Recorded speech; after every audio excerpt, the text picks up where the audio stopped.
Salutare dragilor, sunteți la 4Wheels, iar astăzi, alături de Ionuț, o să prezentăm acest superb exemplar RX 450H.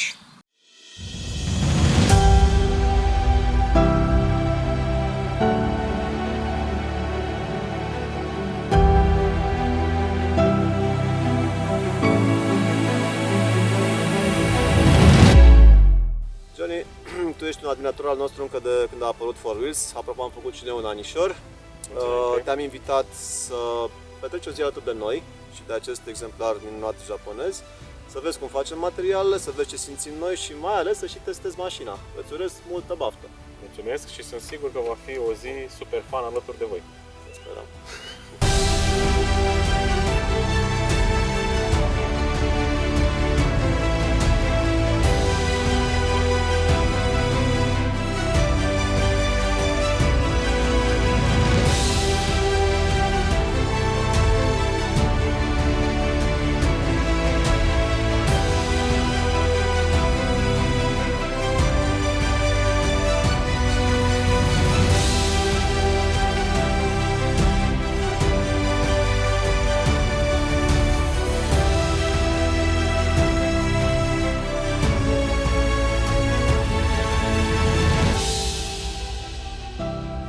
Johnny, hai să vorbim un pic despre interiorul mașinii, acum că ne aflăm înăuntru. Spune-mi cum îți place. Păi așa cum așteptam, fiind într-un Lexus, este un interior luxos, finisaje de calitate, care fac cinste familiei din care această mașină face parte. Trebuie să remarcăm faptul că sunt foarte multe butoane, foarte multe butoane și trendul european este să reducem numărul de butoane. Deși sunt multe, eu m-am jucat un pic și sunt foarte intuitive. Normal, tehnologie japoneză te ajută să le descurci. Da, aici avem o încărcare wireless, te rog să pui tu telefonul. Avem și un suporter pentru alt telefon, ceea ce e foarte ok. Touch-ul.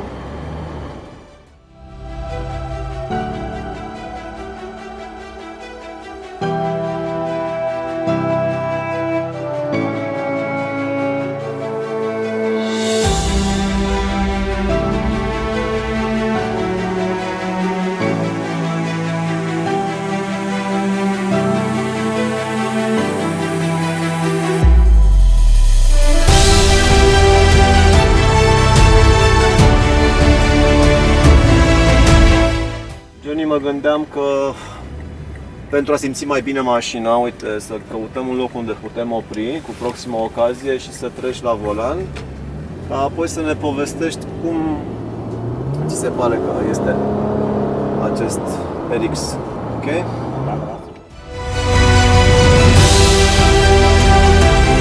Johnny, Lexusul are 4 moduri în care îl poți utiliza, ce anume Eco, Normal, Sport, Sport Plus. O să rog să apeși un pic pedala să-mi spui care e feeling-ul.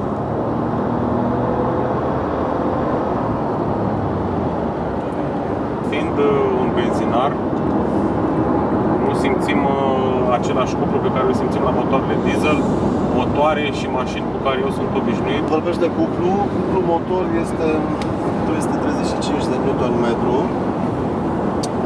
destul de măricel, ca să zic așa, dar pe de altă parte și mașina are vreo 2 tone 200.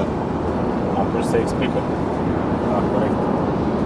Iar motorul este un motor pe care de dispariție în lumea aceasta minunată a downsizing-ului. Aici vorbim de un V6 benzinar, 3500 cm3, un motor care sigur duce mai mult decât este garanția mașinii.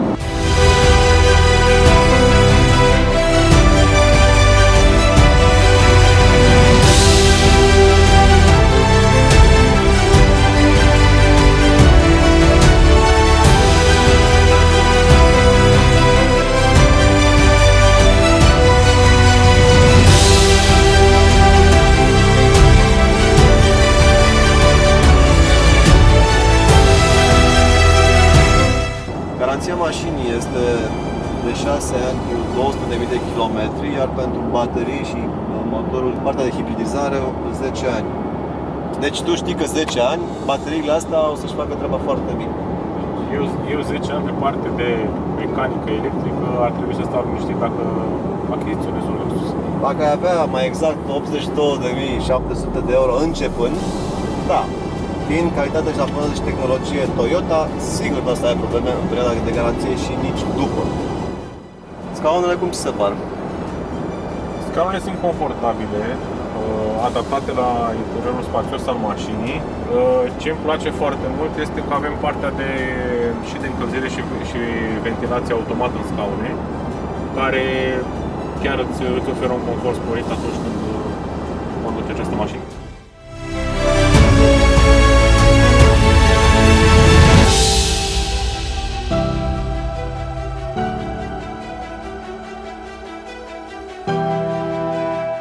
Johnny, a.k.a. Da? domnul director, locul din spate cum ți se pare? Având în vedere că suntem într-un SUV, locul din spate este suficient. Locul din spate este suficient până și pentru o persoană ca mine, care e cel mai mic. Suficiente spații de depozitare pentru pahare, pentru alte obiecte gen telefon, portofel. Îmi place faptul că avem ventilație și pentru locurile din spate, intimitate cu ajutorul perdeluților de la geamurile laterale, prize de încărcare pentru telefoane USB tip C de 2,1 A, ca și în față, eleganță, piele și rafinament. Rafinamentul se păstrează. Johnny, noi n-am vorbit de portbagaj, știu că tu ești familist, două fetițe care multe după tine. Hai să vedem dacă portbagajul ăsta ți-ar fi suficient sau nu. Hai să vedem, da, așa e, la mine concediu e cu multe bagaje.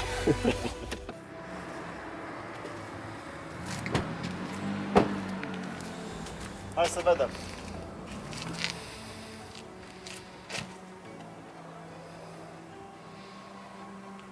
Un cadou pentru tine din partea 4Wheels.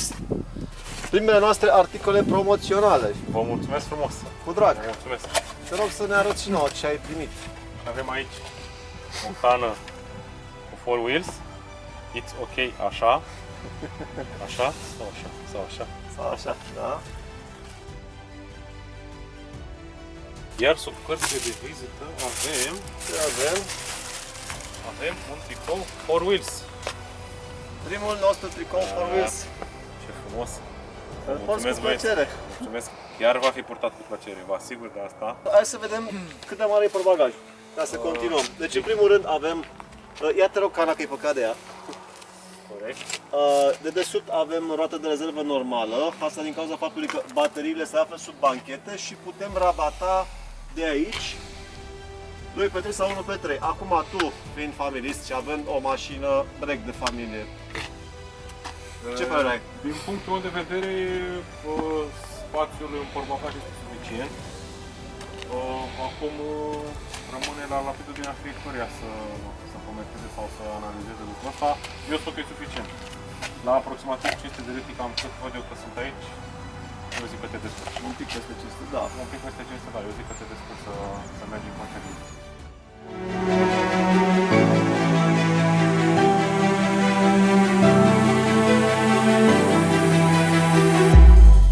Johnny, cum a fost ziua de duminică alături de 4Wheels?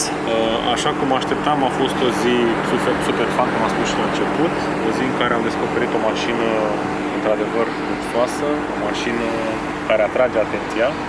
Da. Și o mașină care merită. Într-adevăr, tehnologia japoneză e prezentă la rang de artă în mașina asta. Foarte bine spus, îți mulțumim Cotă pentru prezență, îți promitem că vom repeta această experiență pe viitor când vom mai avea tot așa o mașină să fie pe gustul tău, de familie, luxoasă și foarte, foarte bună în viitor. Mersi, Johnny! Mulțumesc și eu, mersi și eu, o zi bună! Cele bune!